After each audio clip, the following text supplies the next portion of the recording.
ጤና ይስጥልን ውድ የመረጃ የዩቲዩብ ገጽ ተከታዮችና አድማጮች እንደምን አላችሁ? ለዕለቱ የተመራረጡትን አርዕስተ ዜና ወደ እናንተ ይዘን ቀርበናል።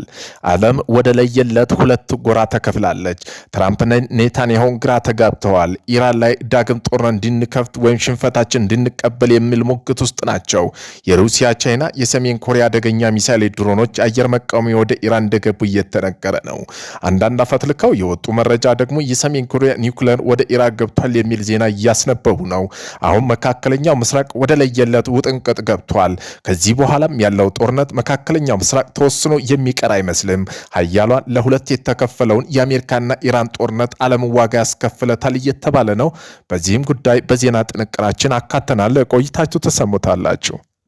ኢራን ለአሜሪካና ለእስራኤል ወታደሮች ወደ ሲኦል እንኳን በሰላም መጣችሁ ብለን ልንቀበላቸው ተዘጋጅተናል፣ ፈጥናችሁኑ የሚል ጥሪ ስታስተላልፍ ለሳውዲ አረቢያ፣ ለኳታርና ለኩዌት፣ ለጆርዳን ደግሞ ከአሜሪካና ከእስራኤል ጋር አብራችሁ ትቀበራላችሁ ስትል አስጠንቅቃለች።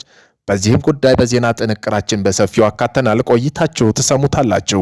ቀጠናውን ያናወጠው የኢራን ድንገተኛ ጥቃትና የመካከለኛው ምስራቅ ስጋት ኢራን በሊባኖስ፣ ኢራቅ፣ ኳታር፣ ዩናይትድ አረብ ኤሚሬትና በሌሎች የቀጠናው ሀገራት ላይ የደቀነችው ከፍተኛ ኢላማዎች የማከለ ጥቃት አሁንም አፋጥና መቀጠሏ ተገልጿል።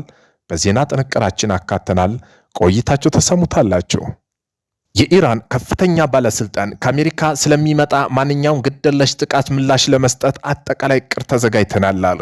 የኢራን ኢነርጂ መሰረተ ልማት ጥቃት ከደረሰበት በእስራኤል ውስጥ ወሳኝ የሆኑ መሰረተ ልማቶችና በአካባቢው ያሉ የአሜሪካ ኢነርጂ መሰረተ ልማቶች ኢላማ እናደርጋለን ሲሉ ገልጸዋል። በዜና ጥንቅራችን አካተናል። ቆይታችሁ ተሰሙታላችሁ። ይህን የመሳሰለው አርዕስተ ዜና ወደ እናንተ ይዘን ቀርበናል። ቤተሰብ ለመሆን ላይክ፣ ሼር፣ ሰብስክራይብ ማድረገውን እንዳይረሱ። ወደ መጀመሪያው የዜና ጥንቅራችን ስናልፍ ኢራን ለአሜሪካና እስራኤል ወታደሮች ወደ ሲኦል እንኳን በሰላም መጣችሁ ብለን ልንቀበላቸው ተዘጋጅተናል፣ ፈጥናችሁ ነው የሚል ጥሪ ስታስተላልፍ ለሳውዲ አረቢያና ለጎረቤቶቿ ሀገር በሙሉ ከአሜሪካና እስራኤል ጋር አብራችሁ ትቀበራላችሁ ስትል አስጠንቅቃለች። ኢራን ባላንጣዎቼ ይህን ማስጠንቀቂያ የሰጠችው አሜሪካና እስራኤል ዳግም ጦርነት ሊከፍቱባት እየተዘጋጁ እየዛቱ እየፎከሩ መሆኑን ተከትሎ ነው። ለየትኛውም አይነት ጥቃት እጅግ አሳማሚ የሆነ ያጸፋ ምላሽ ይሰጣል ያለችው ቴህራን በየትኛውም ደረጃ የሚገኝ የመከላከያ ኃይሏ ዝግጁ ሆኖ የጠላትነት መምጣት በጉጉት እየጠበቀ ነው ብላለች። ኢራን ከባድ ታንኮች ወደ ደቡባዊ የባህር ጠረፍ እየተንቀሳቀሰች ነው። ሪፖርቶች እንደሚያመለክቱት የኢራን ዋነኛው 92ኛው የጋሻ ክፍለ ጦር ንብረት የሆነው ቲዩ 72 ከባድ ታንኮች ወደ ደቡባዊ ምዕራብ ኢራን የባህር ዳርቻ ከተማ ወደ ሆነችው አባድን እየተንቀሳቀሱ መሆኑ ተዘግቧል።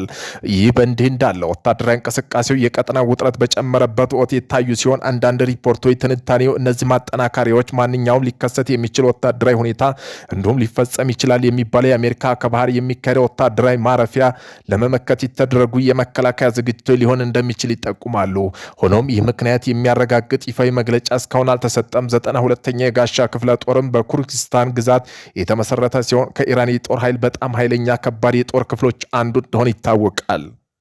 ያናወጠው የኢራን ድንገተኛ ጥቃትና የመካከለኛው ምስራቅ ስጋት ኢራን በሊባኖስና ኢራቅ፣ ኳታር፣ ዩናይትድ አረብ ኤሚሬትና ሌሎቹ በቀጠናው ሀገራት ላይ ያቀደችውን ከፍተኛ ኢላማዎች የማከለ ጥቃት አሁንም አፋጥና መቀጠሏ ተገልጿል። ይህ ፋርስ ዜና ወኪል እንደዘገበው ከሆነ ይህን የተቀናጀ እርምጃ ተከትሎ በቀጠናው የሚገኙ የአሜሪካ ጦር ሰፈሮች ውስጥ ሳይረን ድምጾች፣ የአምቡላንስ እንቅስቃሴ በከፍተኛ ሁኔታ የበረከቱ ሲሆን ቁስለኞች የማከምና የሰው ኃይልን በአካባቢ ማስወጣት ስራዎች በስፋት እየተከናወኑ ይገኛሉ። በተጨማሪም የኢራን ዘመናዊ የጦር መሳሪያዎች ወደ ድንበር ማስጠጋቷን ተከትሎ በአንዳንድ ቦታዎች ላይ ስራ ማስጀመሯ የተጠቀሰ ሲሆን ይህ የቴህራን የተቀናጀ እንቅስቃሴ በቀጣይነት ወዴት ያመራ የሚመስል ነው እያሉ ብዙዎች ይገልጹታል። ኢራን ለመጀመሪያ ግብፅን ኢላማ አደረገች። በግብፅ የሚገኘው የአሜሪካ የተፈጥሮ ጋዝ ማጣሪያ ማዕከል በድሮን መመታቱ ተገለጸ። ኢራን በሀያልነቷ ለዓለም እያስመሰከረች ትገኛለች። አይሁዶች አሜሪካ እስራኤል ኢስላምን ለማጥፋት ቢሞክርም ቀድመው ሊያጠፉ እንደሚችሉ ነገሮች እያሳዩ ነው። በፒራሚዶች ደግሞ ወደ ሆርሙዝ የተላከችው መርከብ ተመታለች። በአሜሪካ ጉያ አያልወጣም ያለችው ግብፅ በኢራን ጥሩ ተደርጋ አሁን የተመከረች ነው የተባለው። በቅርብ ተያይዞ የወጡ ዘገባዎች እንደሚታዩት ከሆነ ኢራን የአሜሪካ የጋዝ ታንከር ኢላማ ከማድረግ ውጭ ሌላ ውሳኔ አላሳለፍኩበትም ስትል ምናልባት አሜሪካን ለማገዝ የተጭፈረበረች ኢላማ ወደ ራሷ ግዛት ግብጽ ማድረጓ ይቀጡ ቅጣት ስትል አስጠንቅቃለች።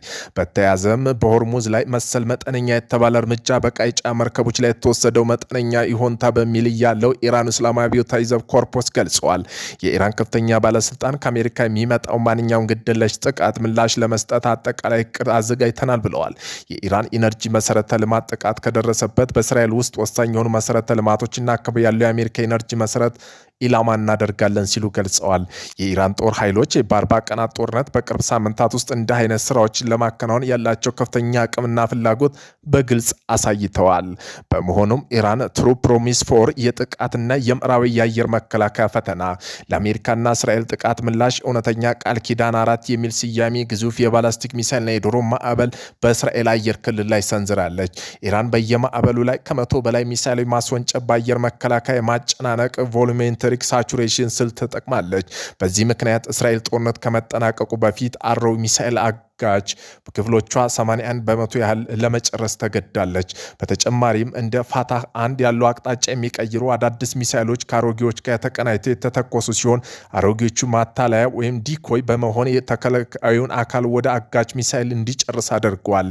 በቴልአቪቭና ቤልጎሮድ ኤርፖርት የተተኮሱት ካርሆምሻን 4 ሚሳይሎች ደግሞ እያንዳንዳቸው እስከ 80 ተበታታይ ቦምቦች በመልቀቅ የመከላከያ መዋቅር አጨናንቀዋል። ይህ ክስተት የቱንም ያህል ዘመናዊ አየር መከላከያ ቢኖርም እንኳን እንደ አይነት ጥቅጥቅ ያለ የጥቃት ማዕከል ለረጅም ጊዜ መቋቋም እንደማይችሉ አሳይተዋል። ትራምፕ ጥቃቱን በመሰረዝ ማስታወሳቸው ኔታንያሁ ከአሜሪካ ፕሬዝዳንት ተጽዕኖ የመፍጠር ችሎታ ምን ያህል እንደቀነሰ በድጋሚ አሳይተዋል። ትራምፕ ጥቃቱ እንዲሰረዝ ያስገደደው የሰይጣናዊ የቀውስ አቅም ማነስ ሳይሆን ኢራን የበቀል ዝግጅትና ቁርጠኝነት ከፍ ማለቱ ነው። የአሜሪካ ጦር ወታደራዊ አዛዦች በኢራን ላይ ጥቃት ከመፈጸሙ በፊት አሜሪካ ብሔራዊ ጥቅምና እስራኤል አንዱ መምረጥ አስፈላጊ ሆኖ ገልጸዋል። አውሮፓን ውስጥ ከፍተኛ አሜሪካ ጄኔራል ፔንታጎን በዚህ ሳምንት እስራኤል ከሚመጡ የኢራን ባላስቲክ ሚሳይሎች ለመጠበቅ የሚያስችል በቂ ባህር ኃይል አቅም እንደሌላቸው አስጠንቅቀዋል። የአሜሪካ ጦር በአውሮፓ እዝ ኃላፊ ጄኔራል ኤሌክስ ግራሞዊች ሌላ የባህር ኃይል አጥፊ መርከብ ከሌለ በእስራኤል ይልቅ የአሜሪካ የሚደርስባትን ኪሳራ ለመከላከል እንደሚገደድ ለከፍተኛ የፔንታጎን ባለስልጣን የጽሁፍ መልእክት ልከዋል። ትራምፕ ጥቃቱን በመሰረዝ ማስታወቃቸው የኔታንያሁ ከአሜሪካ ፕሬዝዳንት ተጽዕኖ የመፍጠር ችሎታ ምን ያህል እንደቀነሰ በድጋሚ አሳይተዋል። ትራምፕ ጥቃቱ እንዲሰረዝ ያስገደደው ሁኔታ ብዙ እንደሆነ ከወዲሁ እየተነገረላቸው ነው። ይሁን እንጂ የአሜሪካ የጦር የአውሮፓ እዝ ኃላፊ ጄኔራል ኤሌክስ ግራሞቪች እንደገለጹ ከሆነ የባህር ኃይል አጥፍቶ መርከብ በሌላ ከእስራኤል ይልቅ ከአሜሪካ የሚደርስባትን ኪሳራ ለመከላከል እንደሚገደድ ከፍተኛ የፔንታጎን ባለስልጣን በጽሁፍ መልእክታቸው